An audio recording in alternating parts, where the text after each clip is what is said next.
ready to go? We're all listening to you. Let's talk about religion. Thank you.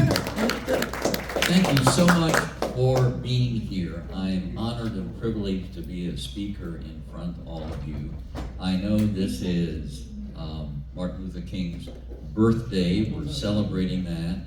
But we also need to celebrate and to honor one of the co-founders of this club, and that's Mike Enright. Mike, raise your hand. As many people know, Mike has been a bastion against intellectual cachexia, becoming intellectually tubescent, and we're so appreciative of him doing that. Okay, is modern man profoundly religious but just doesn't know it? That's the topic that we're going to be reaching in a few minutes, but before I can do that, I need to give you a quick primer on one of my favorite philosophers, anthropologists, and that's Mircea Eliade.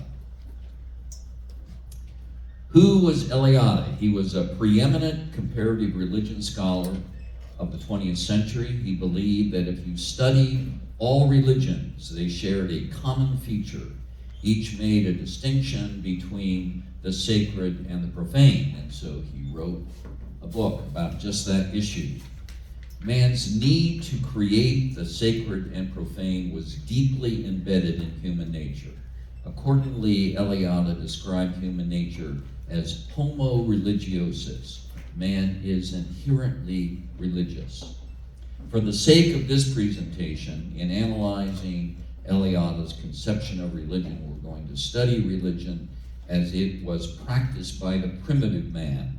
This means we are studying religion prior to the Judeo-Christian point of view, that is to say BCA, before the Common Era.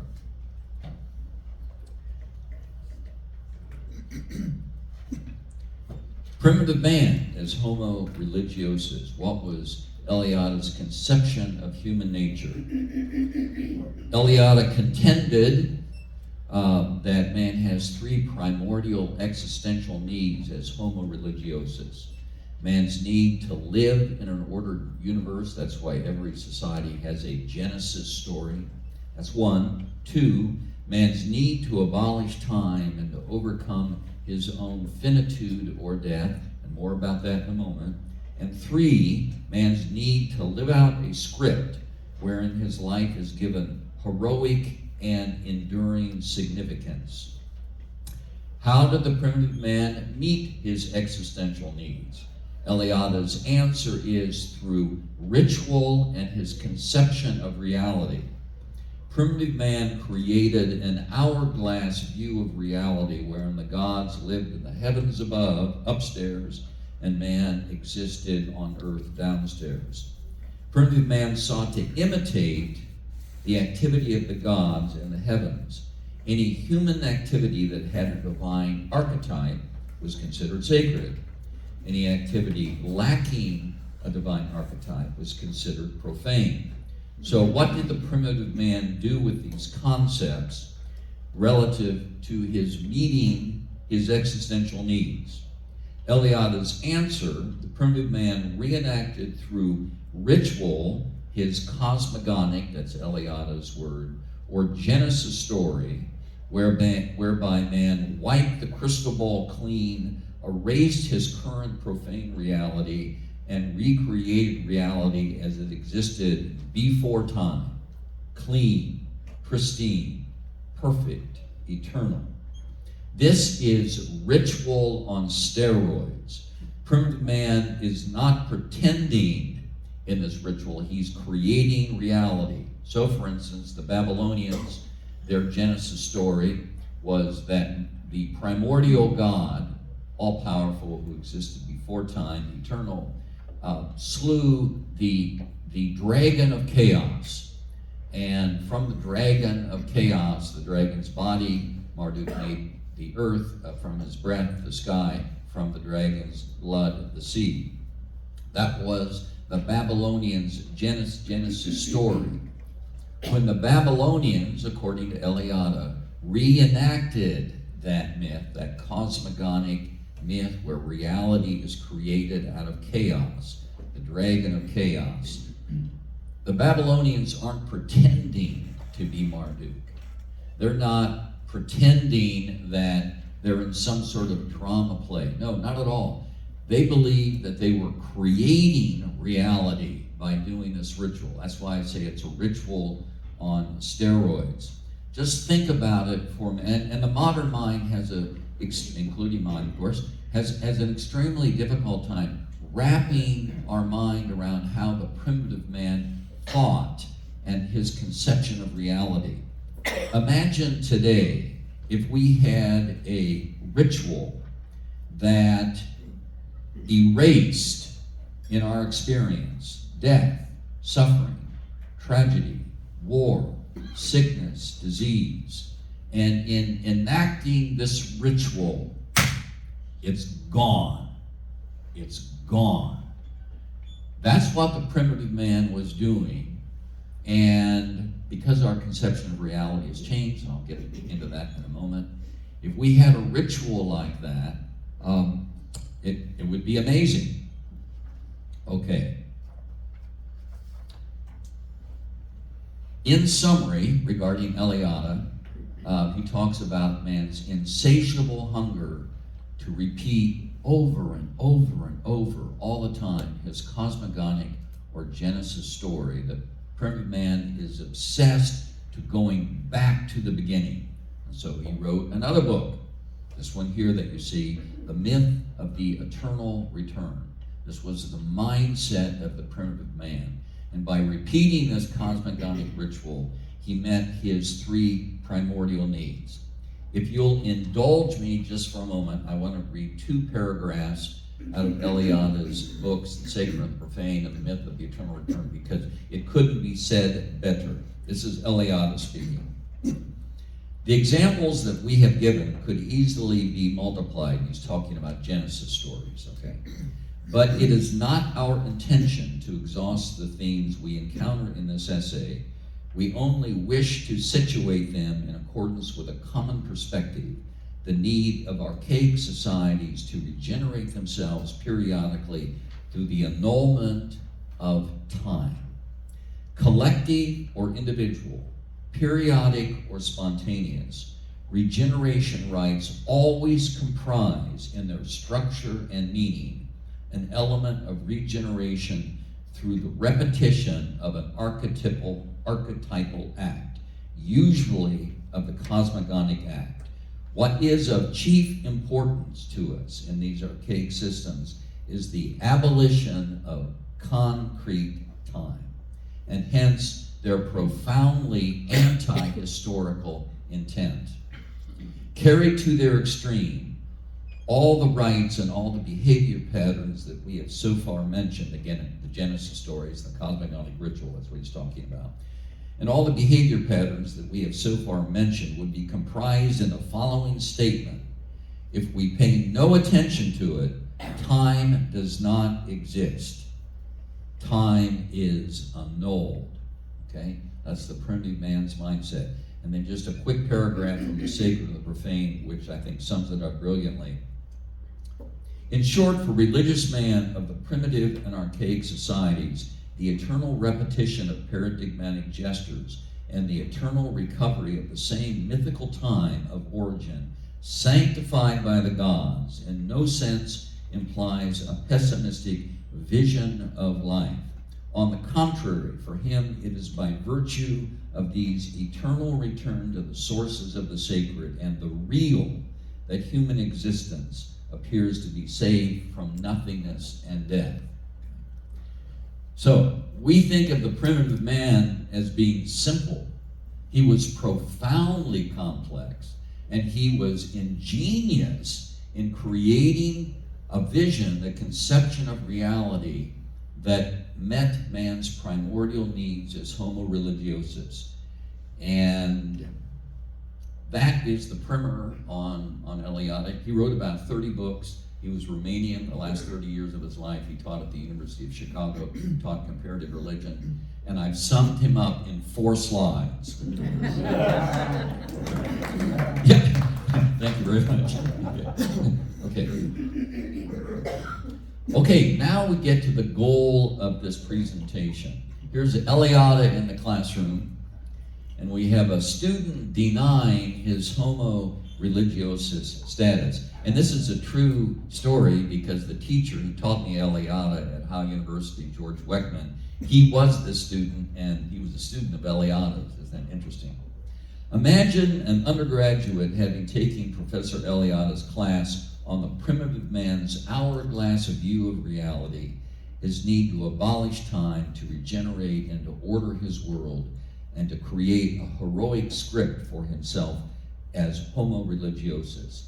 The student is unimpressed with the class and says to Professor Eliade, "Professor, I'm not religious at all like the primitive man. This course has nothing to do with me." You can imagine an undergraduate student saying that.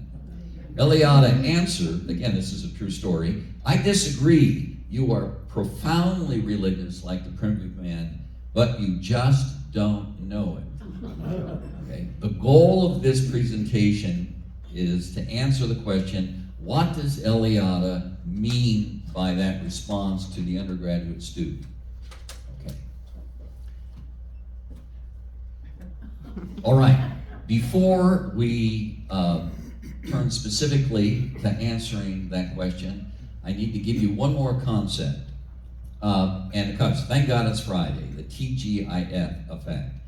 This is a term that I came up with because it captures Eliade's structural intent regarding regeneration. But just bear with me for a minute. What is the TGIF effect?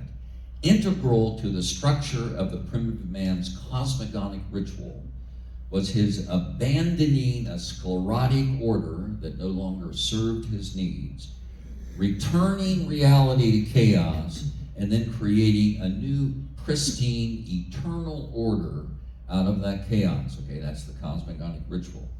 So, for instance, the Babylonians abandoned the sclerotic social order of their present lives, returned the cosmos to the beginning of everything, reenacted Marduk's killing of the primordial dragon, and creating from that chaos a new reality that is fresh, clean, meaningful, new, and deathless. The TGI effect, in short, means it's a human structure of renewal wherein we move from a sclerotic order to chaos to a new order. Okay, those 3 words are important. Sclerotic order, chaos, and a new order created from that chaos. There are 4 characteristics or degraded religious impulses expressed in the primitive man's cosmogonic ritual, repeated in modernity. One of Eliade's often repeated phrases is that man's religious impulses, or the primitive man's religious impulses, that they are degraded, disguised, but never extirpated, okay? Degraded, disguised, but never extirpated. So there are 4 characteristics of degraded religious impulse that were expressed in the primitive man's cosmogonic ritual, repeated in modernity. And the first one of the 4 is the TGIF effect, the need to abandon a sclerotic order, return to chaos, and to create a new order. I want to give 4 examples of the TGIF effect in our contemporary lives. And I will take these quickly one by one. One is the TGIF effect manifested in our work and daily life. 2, manifested in our larger social celebrations. 3, manifested in our dreams. And 4, manifested in our art. Okay, let's look at the first one. manifested in our work and daily life. Okay, here we have a cartoon. Mike Enright says, Scott, you always need to have a cartoon in your talks. The TGIF effect in our everyday work week. Homo religiosus in the 21st century, escaping a sclerotic order, embracing chaos, and then returning refreshed to a new order when we go back to work. We all have lived this. We go to work in our suit and tie. We embrace a demanding schedule packed with deadlines and negotiating with others. Our world is fast-paced and stressful. Our actions have immediate consequences and requires our being organized, controlled, analytically sharp, and focused. We make it to Friday, TGIF. We abandon our work-like focus. We relax, embrace chaos, go dancing, drink Long Island iced teas, laugh with friends at a bar, go to a football game, binge watch Netflix, and we stay in our pajamas and we don't put on any makeup for the entire weekend.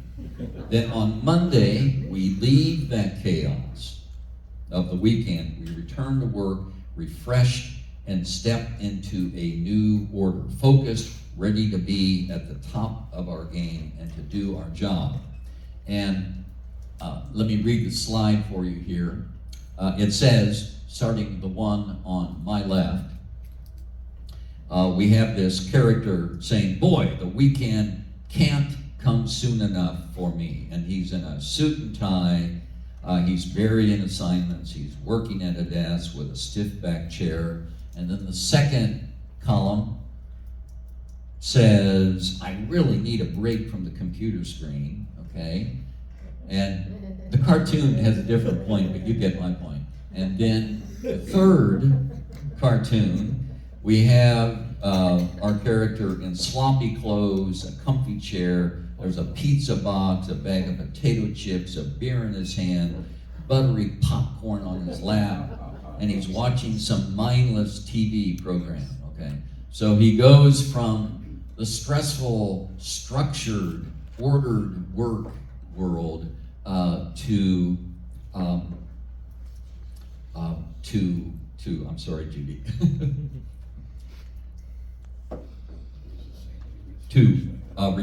Leaving that chaos and being refreshed at work. Okay, that's the first example of the TGIF effect. What's the second? Manifested in our larger social celebrations. The most colorful example of this is the Roman celebration of Saturnalia, and it was a social ritual that regenerated the Romans' world. Saturnalia took place on December 21st, or the winter solstice, and ushered in the new year and celebrated the Roman god Saturn. What are the three TGIF moments in the Roman Saturnalia? The first, participants discarded the ordinary order of Roman society. All business was suspended, shops were closed, and all embraced a carnival-like atmosphere, i.e. there's an abandonment of an older sclerotic order from which the participants seek to escape. Two, this holiday celebrated sexual license, orgies, dancing, excessive drinking, eating, masquerade disguises, role reversals, slaves become masters and masters became slaves, and unrestrained merrymaking. All of this chaotic or lawless behavior was permitted. A lord of misrule was appointed who ordered people to sing naked in the streets and to jump into buckets of ice water or to cavort and copulate with young masked women. There's an embracement of social chaos. So in short, it's just like the squares on the weekend. Okay, and this is historical. I'm not making this up. Not that I'm not making it up about the squares, but after approximately 10 days of this catharsis and social chaos, life returns to normal. Order is reinstated, businesses are reopened, and Roman society is rebooted, renewed, and reinvigorated. A new order is born. I want to make the point regarding this Saturnalia by a story my dad told me. He was a captain for an artillery division in World War II. And as he was being trained on how to shoot these motorized cannons, the book, the how-to book on how to shoot this artillery, you always needed, before you fired, you needed a person to go around on the backside of the cannon and to stand at attention. You know, and Dad said, why in the world do we need to do that? And then he figured out that this was the person who held the horses. Okay? So they wouldn't be frightened, they wouldn't run away when the cannon went off. But everyone had forgotten that, and social rituals are the same way. The cosmogonic ritual starts out with a certain kind of meaning, but as time passes, that ritual's meaning becomes degraded, disguised, but never extirpated. So by the time the Romans come along in the first millennium, the hourglass view of reality is going out, okay? But you still have this watered down version of the cosmogonic event, okay? I found that fascinating when Dad told me that. Very, very interesting. Okay, so modernity's further hijacking and further secularization, i.e. degrading, of the winter solstice and New Year's Eve celebration. As you can tell here, this is the magazine, gentlemen, that we kept under our mattress when we were 15. Okay. As we have seen, sexual abandon has been a part of man's Saturnalian experience of renewal, because the embracement of chaos, i.e. disregarding society's normal rules and regulations, are a part of the regenerative experience. This is why our New Year's Eve experience is often cast in a sexual, promiscuous light. Okay, but then again, we have New Year's Eve in the villages. And for those, it says down here at the bottom, down here, I've decided that instead of becoming a new me this year, I'll just get a new you. Okay. All right. The third example of the TGIF effect, which is a religious impulse in our contemporary lives, and this is manifested in our dream life. And let me read this because I know it's the print is small. But the stages of sleep. Okay, the lightest sleep, this is stage 1, and it's easiest to be awaked from. And then number 2 is a deeper sleep state, and most of our sleep occurs in this phase. Phase 3, the deepest stage of sleep, and it is the hardest to wake from. And then stage 4 is the REM, rapid eye movement stage. And this is when dreaming occurs. Okay, just think about this for a moment. In our waking moments, our minds are analytical, organized, rational. We live in a world of cause and effect and organized space and time. In REM sleep, we abandon our rational mindset and our mind descends into chaos. Our REM dreams are phantasmagoric, hallucinatory, confused. Everything is turned upside down and is irrational. Studies have been done wherein a person is awakened so that he is deprived of REM sleep. He isn't deprived of sleep, rather he isn't allowed to dream. And the result of that is that if we are not allowed to dream, we become ill both physically and emotionally. And REM sleep replicates the TGIF effect, moving from the rational mindset, going to the chaos of our dream, and then from that being refreshed and coming out to an order, new order. If we don't REM dream, we get physically ill and emotionally ill. What's the point of all that? The TGIF effect is deeply embedded in human nature. Okay, that's the point of that. Okay, the last, fourth point regarding 4 examples of the TGIF effect in our contemporary lives. And this is manifested in our art. And okay, this is a quiz for everybody. I'm going to describe a movie that captures the TGIF effect consummately. And this was, to give you a hint, this was its 40th anniversary this year. Okay, and I'll give you another hint. It has to do with dancing. Oh, Dirty Dancing? Dirty Dancing. oh close, not quite. Okay, let me give a quick summary of the plot here. We have Ren McCormick, played by Kevin Bacon. You got it, okay. And he is moved against his wishes from his home in Chicago to the small town of Beaumont, Utah, where he is forced to live with his aunt and uncle. Beaumont is an uptight, small-minded town that bans all dancing and rock music. Beaumont citizens publicly burn books that they consider unfit for young people to read. Kevin Bacon and his high school peers simply want to have a junior-senior prom.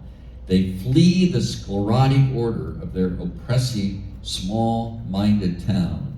They decorate a barn outside of city limits so the ordinance against dancing wouldn't apply to them. And they create a chaotic moment of chaos to have their dance. And this is the TGIF effect. Okay, Lou has mentioned that I need to quicken things a little bit. Okay, if we have time, I'm going to play a clip from the dance. But let's go back to the 4 contemporary and degraded expressions of our religious impulses. We just talked about the TGIF effect in our everyday work week, in our social celebrations, in our dream life, and in our art. The second is man's awareness to abolish or to escape his awareness of time. And although the primitive man read a book, went to a movie, I beg your pardon. Although the primitive man abolished time in a scheme wherein he also overcame death, secular man also abolishes time in his play activities on a daily basis. So we read a book, we go to a movie, we play pickleball, we fall in love, we enjoy sex, we go dancing, we go to the squares at night. We forget about time. Time is pushed out of our awareness. That is another religious impulse. Towards that end, I think it's also helpful to think of Abraham Maslow's hierarchy of needs. He was the father of positive psychology. He contended that as human needs, we fulfill a hierarchy of needs where a lower need must be met before a human being moves towards the fulfillment of a higher need. And so we have at the bottom of the pyramid food, water, sleep, breathing. The next tier up, we have security, employment, the family, health, property. And as we ascend Maslow's pyramid, if you're lucky to reach the top of the pyramid, he called that being fully actualized, okay? And the fully actualized person has peak experiences. And a peak experience is transcendent, euphoric, and feels, here you know what's coming, and feels timeless. Again, this escaping time is embedded in human nature. Okay, I want to wrap it up here. Okay, the third religious impulse, degraded expressions of a religious impulse, is man's need to hark back to the good old days. So man has a profound need to create a mythology about the good old days. And just parenthetically, when Eliade talks about mythology, he's talking about the stories that describe the gods in the upper part of the hourglass. He calls that mythology. Okay. Since time immemorial, man has had a need to create a mythology wherein life was better than it is today. Our parents reminiscing about how life was better when they grew up reflects a religious impulse deeply embedded in human nature. It's irrelevant whether this Adam and Eve mythology is historically correct. Last religious impulse, again, that has been degraded, disguised, but not extirpated, is man's need to create historical heroes, real or imagined. So we have a tendency as human beings to make our heroes bigger than life. So Martin Luther King, this is his birthday today. George Washington, JFK, Robert E. Lee, who could be fictional characters. We have Han Solo, Indiana Jones, Harry Potter, Judy Garland, St. Teresa. Okay. So, in conclusion, is Professor Eliade's response to the undergraduate student correct? That is to say, is the student profoundly religious, but he just doesn't know it? Eliade's answer is, yes, the student's work life, his vacations, the book he reads, his dream life, the art he enjoys, the kind of TV shows or movies he watches, his losing track of time as he plays, his listening to his parents talk about the good old days, the people he idealizes, and how he celebrates socially are all expressions of religious impulses where man seeks to regenerate himself and his world as homo religiosus. According to Eliade, the student is profoundly religious. He's drowning in religion, but he just doesn't know it.